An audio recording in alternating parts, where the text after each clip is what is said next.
La chronique rock. La chronique rock par Full Common.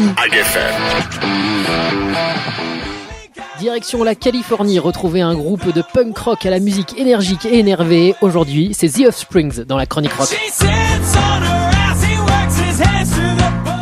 The Offspring voit le jour en 1984 avec Dexter Holland et Greg Kay, deux amis de lycée. Doug Thompson et Benton rejoignent le groupe mais sont virés quasi aussitôt. Holland décide alors de devenir un chanteur en disant « Personne ne voulait chanter, alors je me suis désigné et j'ai appris ensuite ». Noodles rejoint le duo comme guitariste bien qu'il ne sache pas jouer, mais comme il a 21 ans et peut acheter de l'alcool contrairement aux autres, il garde sa place. Enfin, James Lilja complète le groupe qui prend le nom de The Offspring. Rapidement, ils vont sortir un premier single pressé à 1000 exemplaires dès 1986.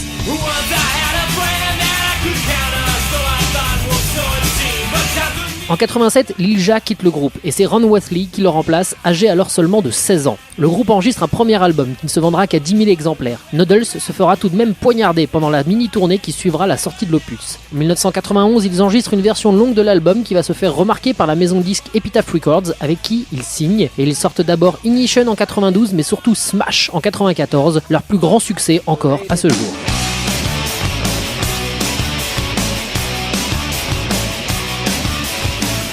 16 millions d'exemplaires certifiés 6 fois disque de platine aux USA. C'est l'album le plus vendu au monde pour un label indépendant. En 97, ils produisent un nouvel album qui change la donne, oubliant les textes politiques engagés pour des sujets plus simples. Et en 1998, c'est Americana qui sort dans les bacs, emmené par les singles Kids Aren't White et Pretty Fly. Ce dernier se placera même dans le top 40, chose plutôt rare pour un groupe de punk rock.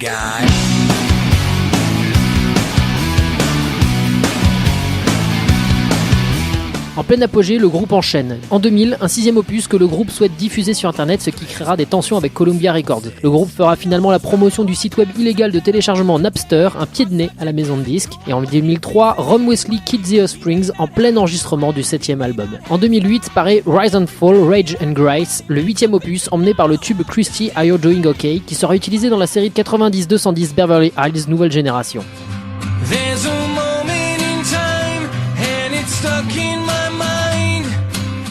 Après une pause, le groupe revient pour ce qui est de leur dernier disque à ce jour, Days Go By, sorti en 2012. Et une petite anecdote pour finir, on pourrait croire que les rockers, avec leur dégaine de rebelles punk, sont de parfaits illettrés, ayant arrêté l'école pour se consacrer à leur art. Ce n'est pas le cas de Dexter Holland, le chanteur du groupe, qui possède une maîtrise en biologie moléculaire et préparait même un doctorat avant d'abandonner avec la renommée de The Offspring. C'était la chronique rock.